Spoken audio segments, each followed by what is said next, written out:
In an underground lair, one of the mysterious engineers is attending to her workbench, which is strewn with half-completed experiments in chemistry, in physics, and in lockdown cookery. A dishevelled figure enters and coughs nervously. The engineer turns slowly to see what could loosely be described as a man fidgeting with his remlock. I know why you're here, Harry. I know what you've been doing. Why you hardly sleep. Why you live alone, and why night after night you sit by your computer. Oh, no, hang on. A man's search history ought to be private. I'm just here to get some engineering improvements, to have my parts made better. Have you ever had a dream, Harry, that you were so sure was real? What if you were unable to wake from that dream, Harry? How would you know the difference between the dream world and the real world? Are you talking about that time with the VR goggles where I was sure that Mrs. Balzac was out, but she came home early and I had a lot of explaining to do? No, Harry. I'm talking about the tray mix.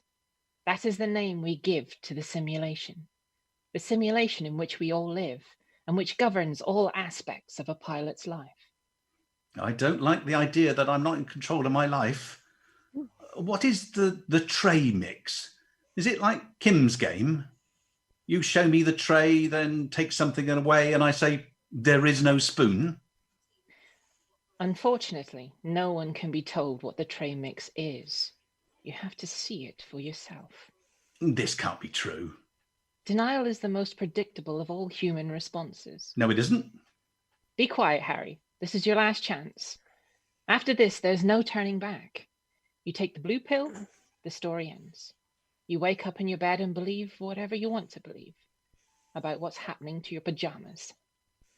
You take the red pill, you stay in Hutton, and I show you how deep in the hole the rabbit goes. Don't you mean how deep the rabbit hole goes? Sure, that's what I mean. I'll show you these people what you don't want them to see. A world without rules and controls, without borders or boundaries. A world where anything is possible. What, CQC? No, Harry. It's time for you to wake up, to see the real world, which has been hidden from you all this time. All I need is the trigger phase. Our mics are live. Hey, welcome.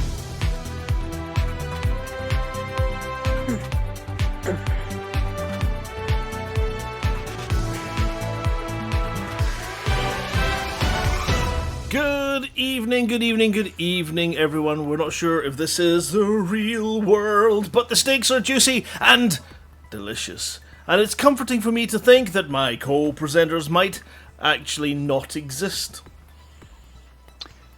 What is real? How do you define real?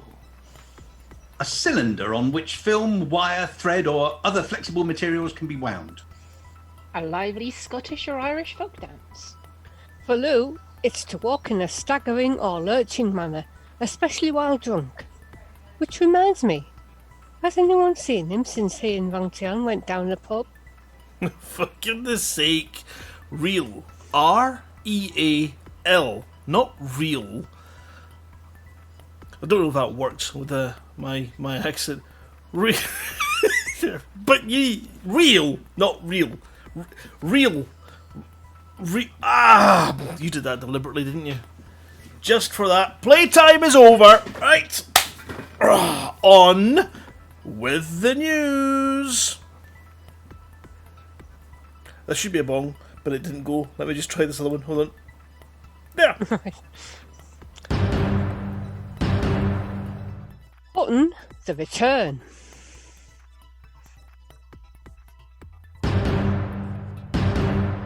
With enemies like that, who needs friends? Mask debate at a loss over a profit. Thinly disguised Flossie nearly has to walk. fleet carrier owners suffer from premature congratulation. Not our favourite kind of pirate radio. Lou's left someone else to tell us all about what it all means.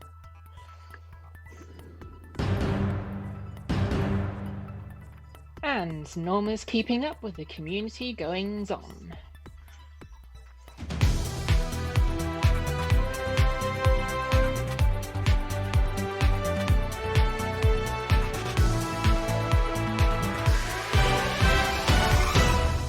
First this evening, it's convoy time! Woo woo! I just realised I need to click this button here, and this will do it. Boink!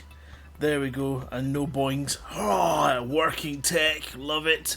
First this evening, it's convoy time. Of course, convoys all leave at different times, take different routes. Don't really mind when they're going to get there. They are all heading for the same location. With operations over in Colonia having come to a close and the Hutton Truckers longing for home, the bevy of fleet carriers that have been parked in and around the area began preparations for the return journey. The Hot Monty, occupied only by Hutton's very own Montgomery Python, was first to depart, making the very, very fast trip back to Hutton Space, just in time to do a quick fly round of the systems and keep the Hutton Helper up to date. Commander Monty P, feeling flush with fuel due to the free fuel rush from the Pilots Federation, switched everything off to eke that little bit more from his light years per gallon meter on the dashboard. Next was Ruby, delayed as a result of not being able to find Cecil not being able to find the Ruby, Cecil's luggage getting lost in transit, and one of those passenger demands that involved asking the carrier commander to go and pick up a few tons of booze before leaving 24 hours after it left. The Ruby discovered that Commander... I just realised I made my own joke there that wasn't there. Hold on. 24 hours after it left, as opposed to finding out that they wanted booze before they left, after they left, which happens too. 24 hours after it left, the Ruby discovered that Commander Brett Riverboat had fallen asleep in one of the hangars and was surprised to find himself halfway back to the bubble when he woke. Luckily, he was thinking of heading that way anyway. Last was the For the Mug Cloud Atlas, having taken the long route via some suggestively shaped nebula on the way there. Commander Poppy in tow, as she's always wanted some rude pics for her cabin walls, and appears to be the Atlas personal fuel rat in residence, is planning on taking a similarly leisurely flight back home again on the hot bus and taking in more rudeness en route. Prophet Velen of the Atlas has been looking around his cockpit this week, telling us that when travelling at 8,008 metres per second, if he floats upside down and peers at the speed indicator, it looks like it says boob. We deplore this childish behaviour and repeat that the answer is never boobs, in the plural or singular, despite Lou's ever hopeful plaintive cries.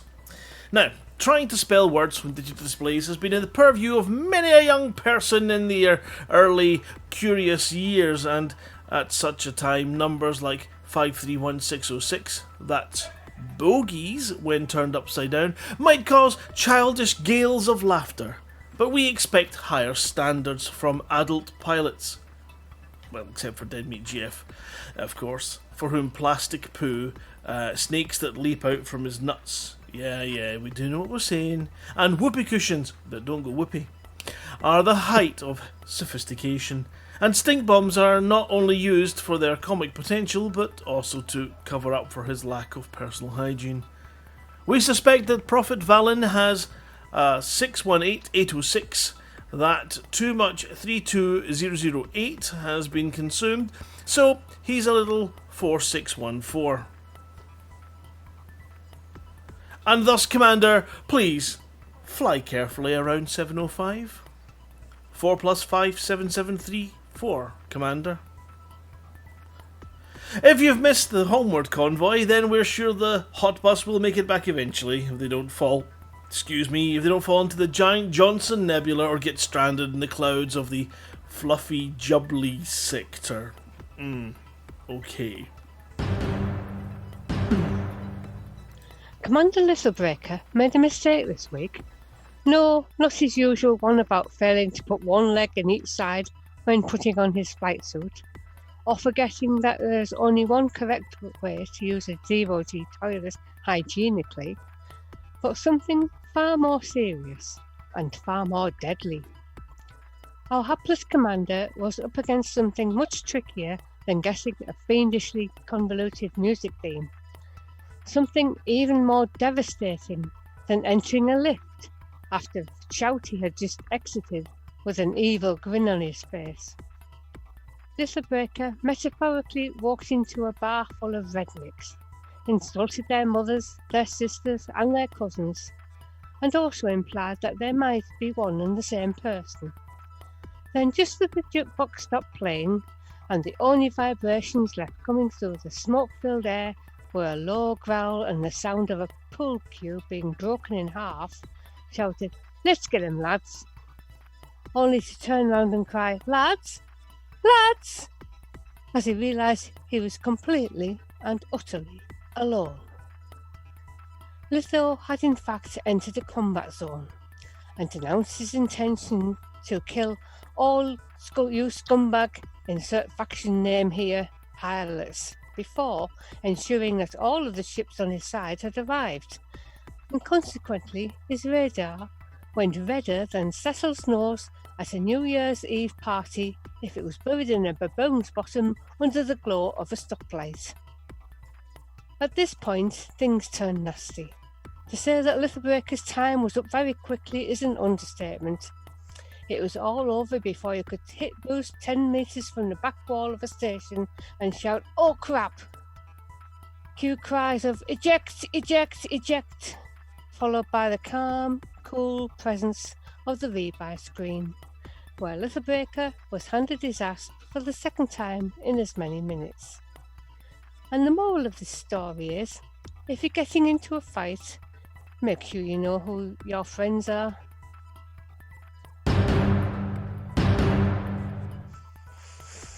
Albook and Galnet forums wouldn't be the same without a little dose of salt and an awful lot of argument over things. This in turn mirrors the relationship between the Federation and the media. Whilst ship manufacturers, the Galactic Academy, and anyone with common sense at all is absolutely clear that wearing a remlock is not only advised, but to be considered mandatory on all space flights, there are still those out there that believe in the personal freedom to be dumb. President Hudson of the Federation appears to be one of these. He is insistent that the option to have your remlock on but popping over your head in emergencies only, or stashed under your seat where you can't reach it, are all valid choices. He has become embroiled in a mass debate with Galnet as to why the third option is even an option. The mass debating rages on long after his press conferences have finished, with his science advisors, religious advisors, election press team, and just about anyone else taking the opposing view that remlocks save lives. He's attempting to demonize the visor advisors, bash the bishops, and claim that his controversial views have no effect on his elections. "There's no one who likes mass debate more than me," he stated. "I'm the mass debater general, a man of the people. I support their freedom and do things their own way. As a great man once said, blaze your own trail.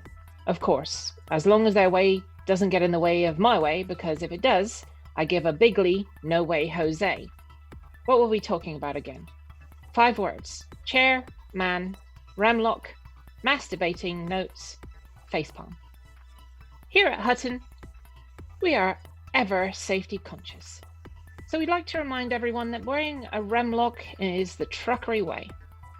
The alternative, and this is born out of studying many reports from the apology officer, is a high chance of sucking vacuum.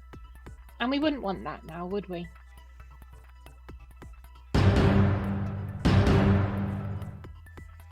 Commander Poppy, one of the Flossie clones, has been gadding about the galaxy on board the FTM Cloud Atlas, scanning systems here, sightseeing there, feeling like it was just the same as being a passenger on a cruise ship. Apart from the non-stop buffets, outrageous prices for the excursions, and cabin boys that hint that they could show you a good time for a special price. Poppy had been enjoying a raucous night in Asteroid Town, with the bright lights of core explosions downing ton after ton of ore, moving on to shots as her limpets went down in one as they expired, making their none too steady way back to her ship. "Just another one," she cried. Her shields glowed brightly as she apparently tried to change the path of an asteroid using just her rear thrusters, and suddenly all of the rocks seemed to be much closer than before and swaying strangely as her ship swayed from side to side. Eventually it was closing time for the cargo hatch, and in the early hours of the morning, after managing to find her way back to where she thought the big ship had been moored, Poppy found nothing but interstellar dust and, inexplicably, the faint smell of diesel. "I'm sure this is where they said we should meet," she mused, and after a short time and a large void extract coffee, managed to find the ship's itinerary in the depths of her handbag, under a packet of extra strong mints, a crumpled banter bus ticket, and, surprisingly, a military-grade taser. And she realised that she probably could get there in her ship. But as she'd spent all her money on refreshments, she'd have to manage on whatever fuel she had on board, and it would be tight. Putting her fuel rat Flossie clone ready on speed dial, but hoping that it wouldn't be needed, since any mention of a fuel rat running out of fuel would be highly embarrassing, Poppy turned off the air conditioning, closed all of the vents, and set off at a steady 56,000 kilometres per hour for the FTM Cloud Atlas, switching off the thrusters as she rode down the gravity wells, keeping the throttle steady, and finally coasting the last 500 kilometres with flight assist off, and her fingers crossed. Despite the difficulties in flying a ship when you have your fingers crossed, Poppy managed to reach the fleet carrier intact. When asked, "Why were you late on board the big ship? Was there no tender?" Poppy replied, "Not since I used that cream you recommended." We will, of course, ensure that no mention of this incident will ever reach the public. Flossie's secret is safe with us. Signed, Alvin DeFeer. I was maybe a bit sharp on that one. P.S. It says, make sure that this letter is destroyed. We wouldn't want it to be mistaken for a news article. It says here. There's a big gap. Can't blame me. He's into the page. End of line. In an unusual move this week, the Pilots Federation announced that they had to announce a delay to the pronouncement in their previous announcement.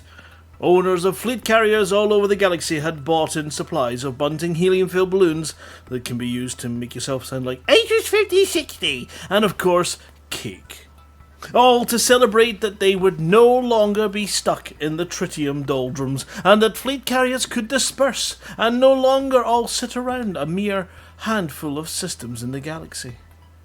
As we know, the problem with finding tritium is due to a software bug in the scanning systems of the ships. The problem with galactic standardization is that the same issue affects every single ship out there, so much for forge your own path. And this problem was due to be fixed yesterday, Wednesday, July the 9th to 23rd, and 9th, and the 2, and the 9, and the TH, 29th. It now turns out that in very specific circumstances, i.e. when used to actually scan something, that a message is displayed on the console saying, "So long, suckers!" and the HUD, or HUD, as we in the business call it, shows an icon that looks suspiciously like a chocolate hobnob. Due to the extensive testing that took place beforehand, this issue was not spotted until the last minute, and the weekend's hangovers had a chance to subside. And so, an emergency meeting of the Emergency Committee, Mamba, make all mistakes be absent, was called and declared that it really was too bad of the unnamed miscreant, and look, can't we have a couple of days in a quiet room with some aspirin before we try to fix it? Thus, the team will be rushing, at the weekend, to remove the biscuit crumbs from the scanner code, and that hopefully the balloons will last until Monday, even if the cake's likely to have dried out a bit.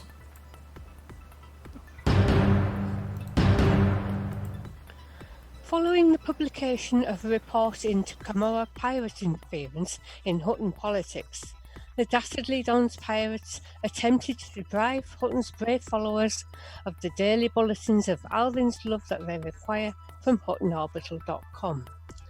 The mugging marauders took the entirety of the website and hid it below deck on a passing frigate. Really? A frigate? I thought it was just a big galleass. Oh, do stop sniggering like schoolboys, and refused to tell anyone what had happened to it. Commander Snow's favourite pet of our leader Alvin the Magnificent. Yes, he is. Yes, he is. Who's a good boy then? Set sail in his ship, Alvin's bark. 3 masts, but only 1 master. To recover the booty. Stop sniggering. We are happy to report that Snows was mostly successful. He's managed to recover our website, but the cover did get a little scratched in the process, and so he's had to put up a temporary hoarding. Anyone who sniggers will have to stay on after the show, I warn you. Snows will be getting a helping hand later to get it all up again. Right, I warned you. Yes, you.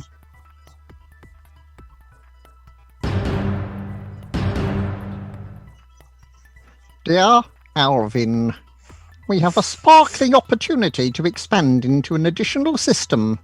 Our influence in LP 532-81 is rampant, and there's a whole raft of systems that we could potentially establish ourselves in.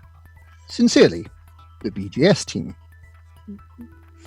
Dear BGS team, what the actual vet are you talking about? I have been very vetting clear about not expanding. You dumb flies haven't even taken control of the system we moved into last time everyone got overexcited and ignored me. Every week that right paw Snockers tells you what to do, and even though I hate having those things between my teeth, I do try to make sure he gets it right. Just get the Warrenstein won and keep everything else steady, or I'll bite you in the oh, can't quite read that bit. I'm not sure I would if I could. Anyway, I believe the message there is to ease our systems into the comfort zone between 40 and 60%, ensure we win the Warrenstein, and work on increasing our influence in Wolf 1481. In Colonia, we want to do missions and passenger missions for the Colonia Cooperative in the tier system for today only. From tomorrow, that's after the tick, of course, which I think is about 10 o'clock in the morning. We want to get back to pushing hot call, so missions and passenger missions in tier with a smidgen of data at Dolar Depot. And over to Norma. Here are the community shenanigans reports. Turning the wheel. They won both their wars 4-0 and now own Enian Wu. Keys to the carrier results. No surprise, the winner was Shea Blackwood. SRV Slaughter Bowl, a series of SRV Slaughter Bowl, a series of SRV combat events, have their week 1 results. After a late start, it took only about 3 minutes for the winner to emerge, but no one seems to know who the winning commander is.